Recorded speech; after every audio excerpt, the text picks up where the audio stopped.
So tangled is Poland's past, it's hard to find a version of its history that everyone can accept. Here at Westerplatte near Gdańsk, its soldiers fought Germany in the very first battle of the Second World War. But the heroism of independent Poland was ignored by the communists who followed the Nazis. Now, Poland's finally free to explore its memories. But the process of rediscovering the past has sometimes been painful. And if Poles must tread carefully through their history, foreigners must be more careful still. In September 1939, Britain went to war not just on strategic grounds, but on moral ones too, after Poland was attacked.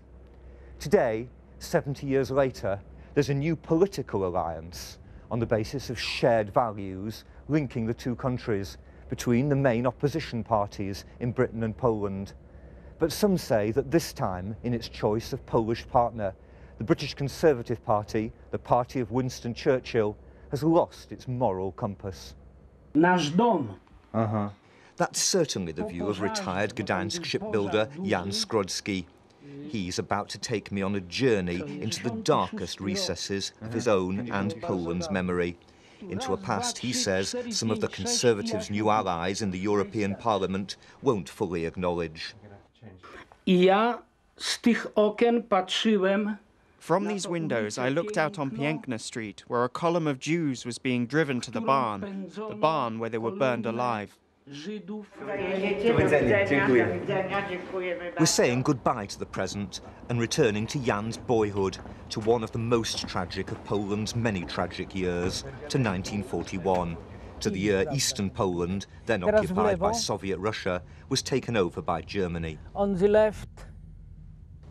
After 6 hours driving, we've reached the house where Jan was born, in the small town of Radziłów. Here, just a fortnight after the Germans arrived, Jan saw the column of Jews marched to their deaths. Of course, they were driven by people who also lived in this town. I saw only that among those driving them, there was not a single German. They were Poles. To byli Polacy.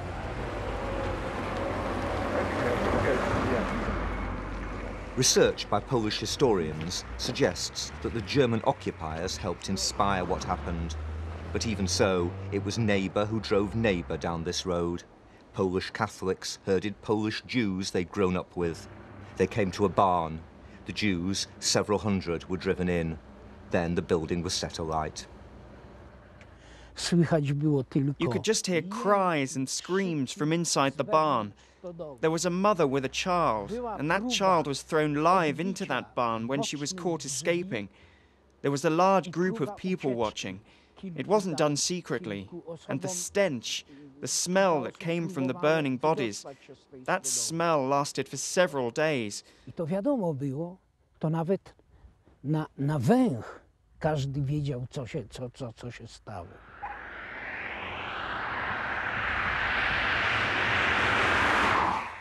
3 days later, just down the road, exactly the same thing happened in a town called Jedwabne.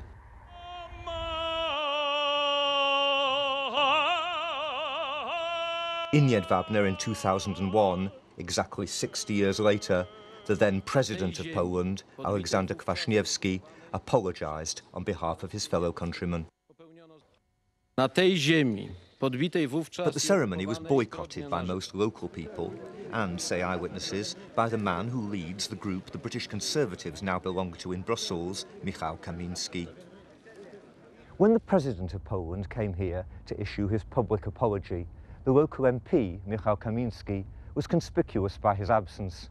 He argued that Poles shouldn't apologise for anything they did to Jews unless Jews apologise for what they may have done to Poles. Michał Kamiński says he's not trying to justify anything that happened, but suggesting that there may also have been Jewish guilt looks to some like an attempt to reframe the killings here simply as part of a historical tit-for-tat. What Jews were guilty of, Kamiński has claimed, was collaborating with the Russians in their deportation of Poles to Siberia before the Germans arrived. 60 years later, this local woman was on a committee to defend the town's good name. She recalls how Kamiński whipped up anti-Jewish feeling. Pamiętam, że na tym zebraniu I remember at the meeting he urged all the people who remembered those times, those who'd been driven out to Siberia, to say that they had not just been driven out as a result of the Russians, but above all, because of their neighbours, the Jews, who denounced them and pointed out where they lived. After that first meeting in this hall, others followed. They were deeply anti-Semitic in tone. Kamiński didn't attend those, but some believe he'd helped inspire them. There were people who started to shout against Jews, the Jews were the traitors, the Jews killed my father, things like this. Nothing, you know. It was such a lot of hate in these meetings. Against this, you know, this woman and this child who was burned alive, and the people hated them. Some of those burned alive here had welcomed the Soviets when they arrived in 1939 and freed Jews from the mounting anti-Semitism of independent Poland. But can that explain what neighbour did to neighbour 2 years later?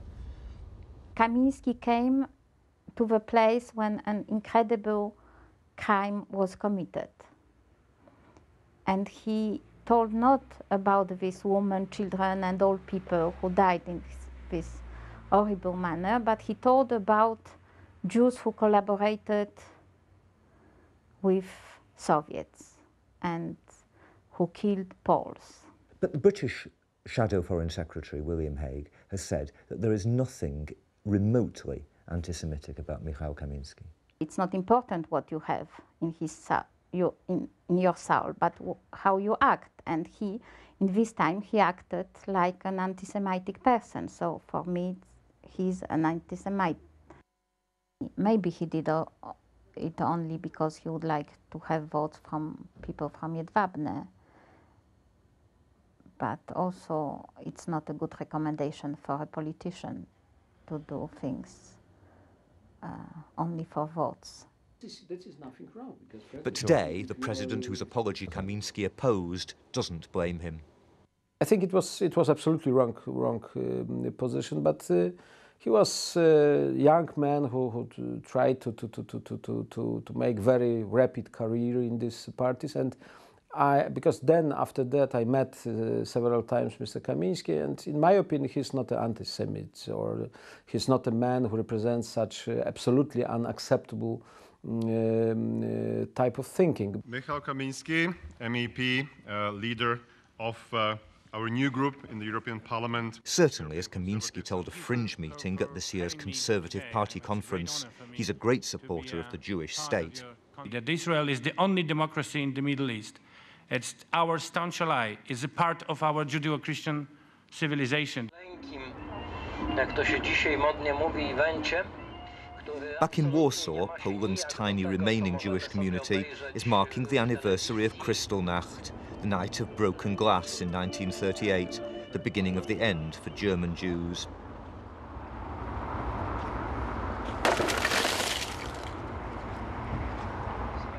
As regards Poland's record, its chief rabbi says that many politicians, including Michał Kamiński, have come a long way in just a few years in their willingness to confront anti-Semitism.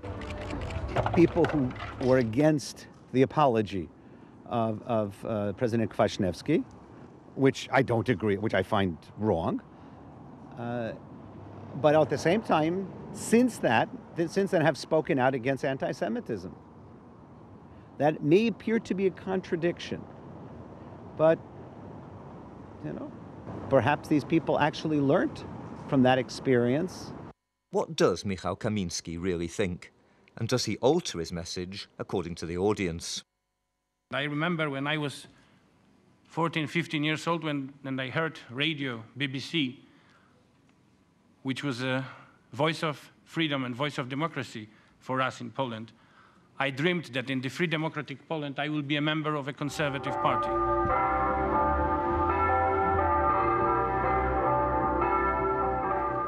But in Eastern Poland, being conservative can mean something very different. Kamiński has said that he's proud of national democracy, the populist right-wing tradition that was openly anti-Semitic before the war. The various modern nationalist parties that he's belonged to aren't overtly racist, though with one, the Christian National Union, he was involved in an incident recorded by the anti-racist organisation Never Again. In 1993, we went to the central railway station in Warsaw and they distributed leaflets saying that migrants from Eastern Europe bring diseases such as typhus and malaria and other diseases, which is something, if you think about it, something really resembling Nazi propaganda against Jews during the war. This is something really quite disgusting. David Cameron dismisses all doubts about Law and Justice, Kamiński's current party, but the men he joined to pay homage to the 1944 Warsaw Uprising inevitably have a different background to his own. For 50 years under communism, the political tradition of Michał Kamiński, conservative nationalism, was forced underground, unable to evolve as British conservatism and other Western political traditions were able to. After 1989, it had to adapt fast to a changed world. The question now is whether it's been able to modernise itself sufficiently to fit comfortably into the mainstream of today's European politics. Certainly some of the allegations against Kamiński don't stand up, but he does emerge as an opportunist who's taken stands that would be unacceptable in Britain. Stands that Jan Skrodzki, witness to mass murder, thinks should be unacceptable anywhere. Nie rozumiem tego, o czym pan Kamiński mówi, bo według mnie... I don't understand why Mr. Kamiński says what he says, because in my opinion, the Poles did more harm to the Jews than the Jews did to the Poles. Because of his views, he shouldn't be in the European Parliament, because those are sick views. Eventually, David Cameron says, people will get over the idea of the Tories' new grouping, but the row's certainly not finished yet.